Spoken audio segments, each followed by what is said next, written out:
News now in Lusikisiki in the wake of the mass shooting that left 18 family members dead. Newzroom Afrika's Sipha, Kema and Vuyo Mvoko, part of our team, is covering this story for us. Sipha, let's start with you this morning. The Minister, he's been actively involved in overseeing interventions to counter rampant crime in the Eastern Cape. He was in Gqeberha when this event happened. What do we expect him to do? What's going to be his focus today? Well, his focus today, Stephen, first he needs to get the progress report inside from the detectives that have been deployed by the National Office to investigate the matter and to follow any leads and also being on the search for the perpetrators or the gunmen that caused this tragedy.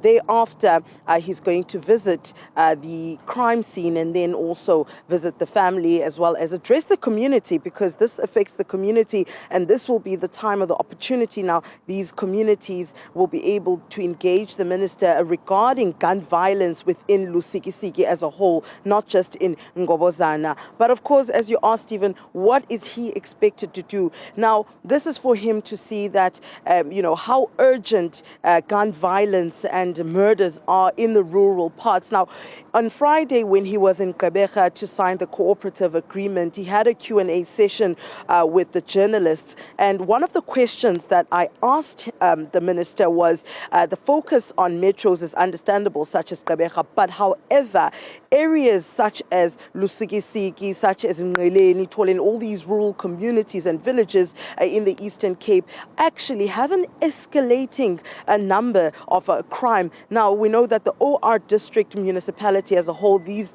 villages are under the OR Tambo district municipality, has a problem, and it's one of the top three, districts or even areas that the police are focusing on. So from here, the community will be expecting to hear more from him onto how exactly he's going to deal with the situation. What plan does he have? He's already got plans for the metros and combating the high crime, such as the extortion and kidnapping. But what about these rural villages? Now, quickly, Stephen, I want to bring in Ruth's uncle, because those are the people that matter in this case. Those are the people that can tell us exactly what they're expecting to hear or even have a conversation with the minister about. Mr. David King, thank you so much for joining us, sir. I think, as I mentioned, Mr. King, what is the family, some of the families of those deceased and the victims are hoping to address with the minister when you have that opportunity to talk to him? Okay, thank you.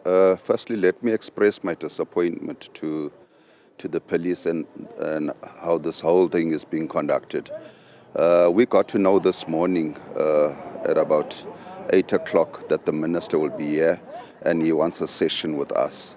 And they said the session would be at 9 o'clock. It's long gone 9 o'clock now, and we had other things that we had planned to do for the day. And we rushed here to try and be on time for 9 o'clock, and only to find that nothing is actually happening.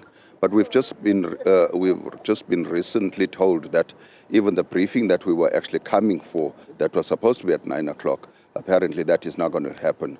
So as far as I see things, we are just called here to be running around. The briefing is not going to happen with the families? That's what we've been told, but we were invited here and we were told that as a result, one of the police set us at the wall there. But when we came out of the wall, after seeing that nothing is actually happening, and then we decided to join some other community members, and that is where we picked up that the briefing with ourselves as families will not be happening. It will be taking place at the resource center, which is at the hospital. So now, remember, everything is standing still now. All the things, the funeral arrangements that we're supposed to be continuing with, they are standing still.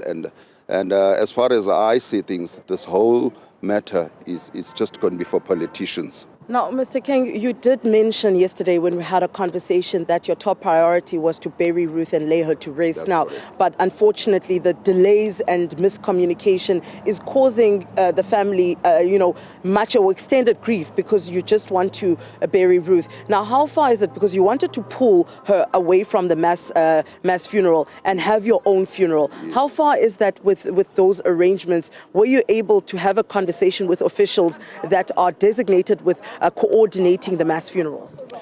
There has been no conversation whatsoever Actually, I think we took the right decision to actually pull out of the mass funeral, because there has been no conversation whatsoever. We don't even know what is actually going to take place. We don't know the date of the mass funeral, and everything is just quiet. I'm not sure as to whether they are waiting maybe for the minister to brief us, or the premier. I believe the premier is also here. So I'm not sure, but we haven't received any briefing as to how this whole thing is going to unfold. Mm-hmm. And so from here on, what is your family deciding to do then?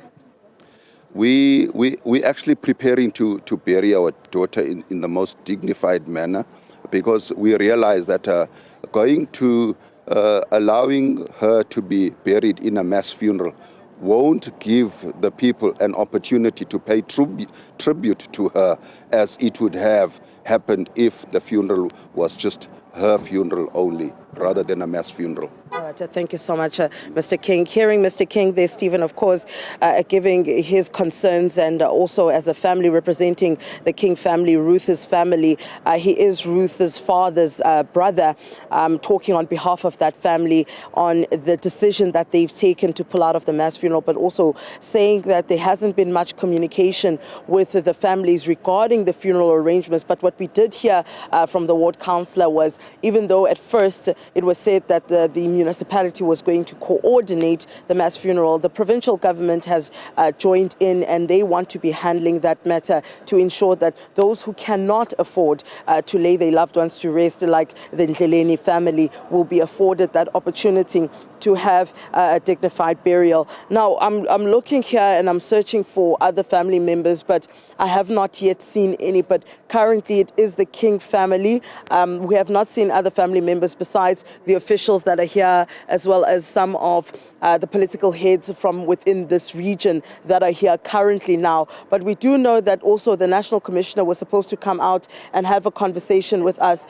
It looks like there is Brigadier Athlenda bringing him out to have a conversation with the media, to talk about the progress as well as those developments on this matter and what exactly is going to happen. I think let's bring it a bit closer. I'm just going to ask Sia if we could just maybe take it closer there and have this conversation and hear exactly what the police commissioner says about this matter and about the investigation. As you would know, that has been wondering about and asking a question as to what exactly is happening, and also how far along are the investigations. Have there been any more leads from the last time we spoke to the Eastern Cape Police Commissioner? We do have a National Police Commissioner, Fanima Samola, here with us now, Stephen, just to talk about, Commissioner, there have been, a lot of questions. We know you need your space to do the investigations thoroughly, but the public has been invested and want to know, have there been any new developments other than the last time we had a conversation with the Eastern Cape Commissioner on any leads that you're following currently? Look, we are still busy at the early stage of the investigation, and there are certain things that we pick up, but at this stage we are not promising anything, but we are following something, and we understand the community's concern, but we ask that let them give us time, and let's give the police time, let the teams do investigation, and they will update us as soon as we find something. For now, we just ask the people to try and control their tempers and themselves.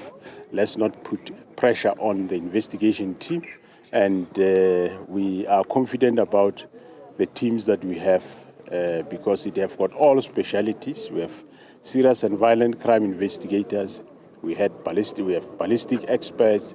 We have forensic experts. So let's give them time, and we will update the nation as soon as we find something. Now, General, we know in these parts, we've visited the Eastern Cape and the rural parts under the OR district with these mass shootings that have happened, even though they may not have been to this extent where 18 family members are gunned down, but we've seen 11, 8 in various parts. Is there a plan or a strategy now that maybe is being reworked to zone in on these villages regarding gun violence, the extensive gun violence in the rural communities in the Eastern Cape? What we decided that we should do is to start establishing firearm units that will concentrate, especially on rural areas. Some of these areas in the past, more than 30 years ago, there was a proliferation of a lot of firearms, especially this area, including rifles, from various sources in the olden days. Those teams will be able to slowly find these firearms and then we retrieve them. And I'm sure that will bring peace to the stability in the area. And the last one, Commissioner, now a police officer was murdered yesterday in Ngaleni, speaking to the high crime rate against police officers as well in these parts of the Eastern Cape. Also seeing criminals also storming into police stations and stealing, weapons belonging to the police. What is being done about that as well? Look, the message we gave to our police officers is they must defend themselves and they must also defend members of the public. So we are sorry and condolence to our member that passed on yesterday. He was robbed by criminals of his firearm and they shot him dead. But we are hunting those criminals and I'm sure soon we'll definitely find them. But message to the police is you are there to protect the community. Make sure that you defend yourself and you defend the community at all costs. All right, thank you so much. National Commissioner of South African Police Services there, Stephen, talking to us, of course, saying that he is also, talking about, he says that he's allowing the police to give the full arm of the law, the full power of the law to protect themselves as well as those communities. Now, Ngaleni, just to give you kind of context to this, police officer was gunned down yesterday, robbed of his firearm and shot in Ngaleni. Ngaleni is just outside, it's a village just outside of Mthatha, not too far from where we are. Mthatha is about 2 hours away from Lusikisiki, and thereafter you've got Ngaleni, which is at about 45 minutes away from Mthatha. Still under the OR district municipality at large. So these are the issues that are facing these communities. Gun violence is really a prevalent issue in these smaller rural communities. Rifles being exchanged and passed around, as also we heard the police commissioner mentioning that, saying that, they've got guns roaming around the smaller villages coming from various sources in various areas. And that is a large concern, a huge concern for these small communities. Stephen. Sipha, Kema, thank you very much indeed. Part of our team on the ground there for you in Lusikisiki in the Eastern Cape. Let's go now to another member of our team, Newzroom Afrika's Vuyo Mvoko, who's at the homestead where these murders were actually carried out. Vuyo, good morning to you. We can see a lot of activity and movement and national attention at the police station. What are you seeing where you are? Well, we are outside one of them. This is the home, of course, where 14 rather of the 18 people actually died, including, of course, the one who later on died from wounds in hospital. Right now, the minister earlier was talking about forensic and ballistic experts that they have brought in from Pretoria. Incidentally, we were here yesterday, and the type you're seeing, the place has now been closed. They're saying it's a crime scene, but this only happened this morning. Over the past a couple of days, it was actually open. That's where we were broadcasting from. Only yesterday, when we had those interviews with the MEC of Community Safety, where we had the National Deputy Commissioner of Police, and of course neighbors, villagers, and other people. Interestingly, this morning we have been told that it has now been cordoned off, which then begs the question: if we do indeed have some of the best experts in terms of ballistics and forensic, how was this allowed? In other words, how would presumably it's to make sure that the evidence is not tampered with. But fact of the matter is that for the past couple of days, it's just been open. But hopefully those are questions that the minister and, of course, and his team will answer a little later on. But people here do expect also the Premier of the province to also arrive. I just put a call like a short while ago to the Premier's people to ask whether they were still on track, because they're supposed to be here at 10 o'clock. And the answer I got was that the Premier is in town. He has arrived, but waiting for Minister Mchunu, because they want to go together to, of course, visit the police, but also visit the families and have those discussions with people with regard to both the people here telling them how they feel about this whole, what has happened here, but also the funeral arrangements that members of the families are anxious to hear about. Already, as Sipha and her guest have said, there is one family feels that they were going to go it alone, but from our understanding, the state is going to try and persuade all the families that all these people who were lost here should be buried together, and the state says that it will also be able to assist all the families with the burials. Yesterday, from what the MEC told us on the instructions of his boss, the Premier, who will be coming today, it was that the provincial government is ready to play its part and is in conversations with the municipality to make sure that there's a coordinated effort and, of course, a sourcing of all the resources that will be needed to make the mass funeral happen. Stephen? Mvoko, part of our team there. Thank you very much indeed. More updates from them, of course. All right. We understand that the Premier is about to be speaking there, and we do expect more updates. Sipha Kema, of course, we go back now to her. Sipha, more people arriving there, more senior officials arriving there too. Yeah. Well, yes, certainly, Stephen. I think we're all just waiting for the Minister of Police right now. But I do have the Premier of the Eastern Cape here with me, Oscar Mabuyane. Premier, thank you so much for joining us. I think, Premier, the first part to talk about now is, the families. I mean, this has been quite a tragedy for them, and most of them disadvantaged, and we do believe that there are plans to assist them with the burial. Thank you very much, Sipha, and good morning to viewers as well. A very, very unfortunate situation. Quite barbaric to see people destroying families the way that they've done here. It's really difficult for one to fathom. You can't explain it, and you really don't understand that there are human beings that can be in a war with ordinary people. This was war, if you look at it. So it's a very bad one. We definitely condemn this in the most strongest possible terms. You, of course, as government, we're taking responsibility in things like this. It's disastrous. No one could have planned it, even if they would have had their own small arrangement as families, but no one could have anticipated and imagined something like this happening. Yes, of course, as government, we have activated through the DDM, the Office of the Premier leading that, the coordination, so that at least we mitigate the disastrous effects to our people and relieve the families. We all focus. We don't want to say much at this point in time because there's serious investigation and we always want to seek the truth from facts.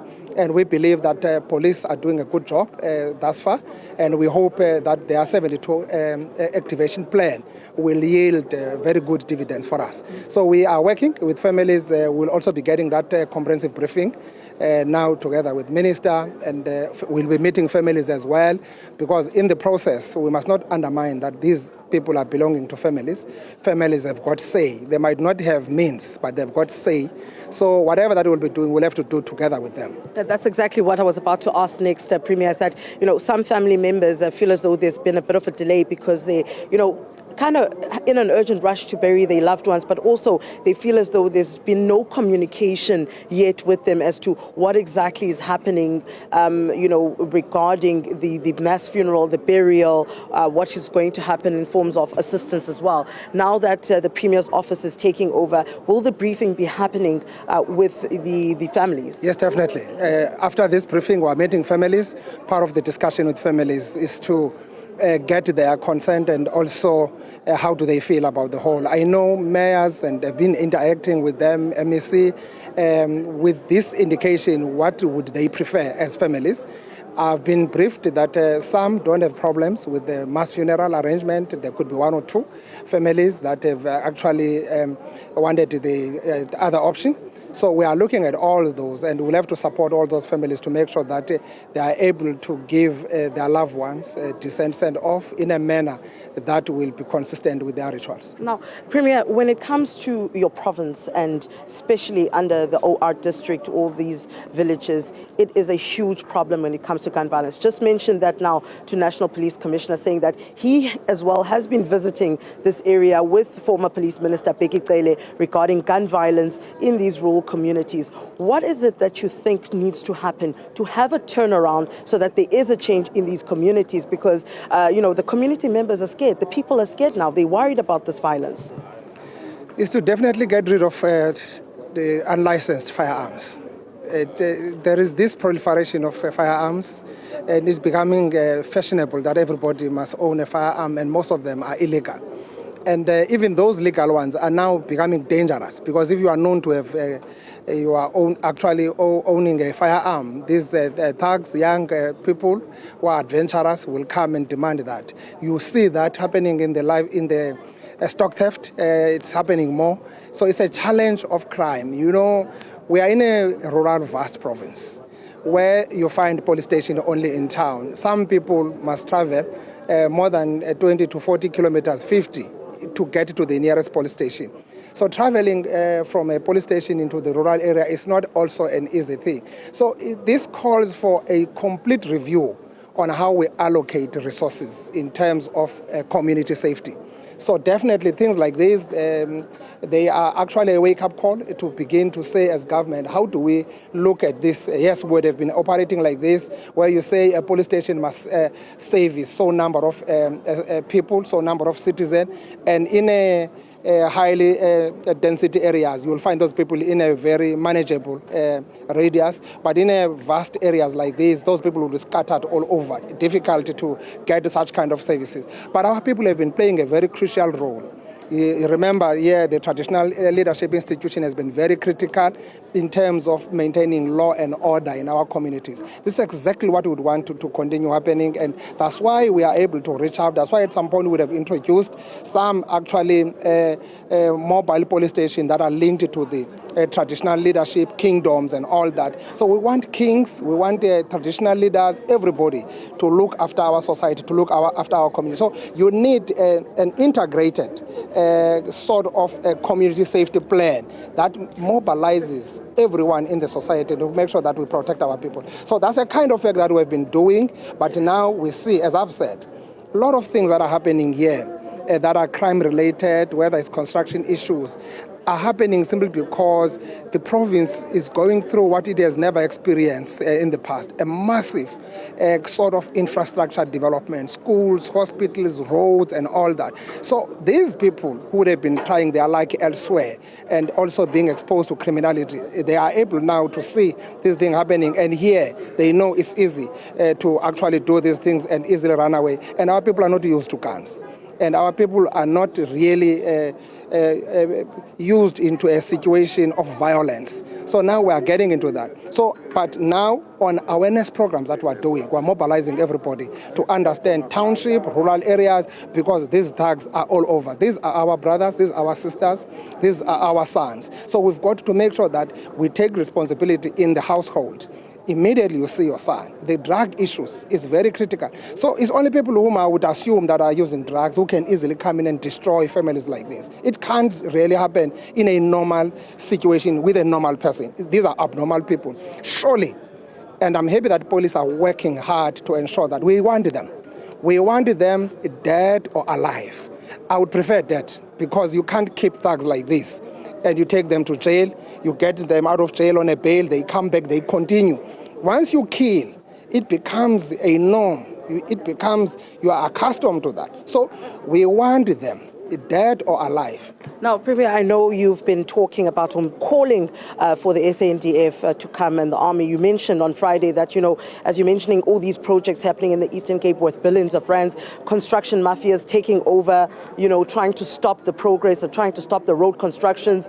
Are you still calling for the SANDF now to be stationed? I mean, you've got areas like, even though it's peaceful now, but areas like Majola, where there was that war between those villages at some point in '98, when the SANDF or the army left that area, it started again. So do you think these areas like Lusikisiki, they do need that kind of monitoring from the army? I want the army for our catalytic projects. They must protect our projects.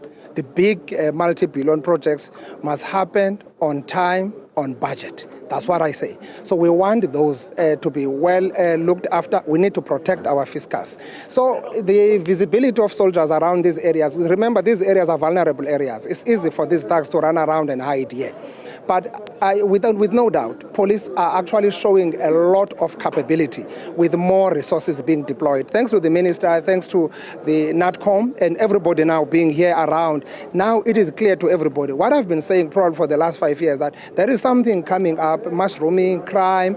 Please hear me out. And probably people have not been taking that serious. Now it is out there and everybody sees, and we want all our hands on the deck to fight this criminality. And I can tell you, we are going to prevail. We are going to defeat these thugs. All right, so thank you so much. That's the Premier of the Eastern Cape there, Stephen, of course, giving us his reactions as well as comments, and also the progress when it comes to dealing with the families. We heard Mr. King talking about not having communications. Like prior, as I mentioned, the communication was through the Mayor's office. They were the ones coordinating, but now the Premier's office has taken over the preparations for that mass funeral. But also they will be briefing the families, and we'll have an opportunity then to talk to the families after that briefing to find if their concerns have been addressed as well, and they were able to actually lay out the grievances and worries that they have regarding the funerals, and whether they're going to stick with having a private funeral and removing it from the mass funeral. Stephen. Sipha, Kema, thank you very much indeed. Well, incredibly strong comments there by Oscar Mabuyane, the Premier of the Eastern Cape, saying he wants the people who did this dead or alive, and if I heard him correctly, preferably dead. Very strong comments indeed. I'm sure that's going to start a big national debate on this issue. Well, let's now go back to another member of our team, Newzroom Afrika's Vuyo Mvoko, back at the homestead where these murders were carried out. Vuyo, you're talking to relatives of those who've been killed. One of the neighbors, in fact, Swongile Ngunze, is a neighbor. He lives literally 4 homes from where I am. And he, among other villagers, are, of course, anxiously waiting to hear what the political leaders will have to say, not only about what actually happened here and how to stop it, but also how they're going to assist the families in this time of pain. And tata uthi inhlungu leyehleyo apha and nisakhala nengabamelwane ukubana bekwenzeke bekuqalela iphi uze kube nje.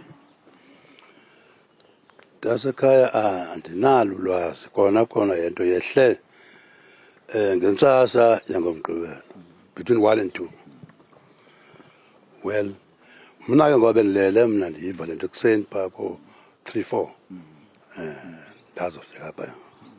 Kuthiwa ke abasemagunyeni bakhona bafikile, khona inkulumbuso yephondo, ukhona umphathiswa wamapolisa kwakunye ke namagqiza abo abahamba nawo ngelokuthi bazowumamela ukubana abahlali nezizalwane nezalamane bathini na nakananjalo ubana kungathwani ukulungisa lo mcimbi kwenzela into yobana izinto ezinjena zingaphindi zehle. Unethemba lokubana baza nento? Mntanomhle sinalo ithemba ngoba kaloku yonke into abantu bomthetho ndithembe bona kuba kaloku ungu-alpha ungomega sithembile kuThixo. Bathi bazawuncedisana neentsapho kananjalo ukwenzela into yobana noko usingathwe lo mcimbi. Icinga into yobana baza kwenza njalo ngokweso sithembiso. Siyawusobulela uba urhulumente uthe kanti wabe unesandla kakhulu kuzalamane zethu. Well, he's saying he's happy to hear that the government will in fact be assisting the families come the time to bury the people who died here. But he also is confident, he's hopeful in fact, that when the police will indeed catch these criminals, the perpetrators of this dastardly act, we can only trust them because that's their job. That's what they have to do.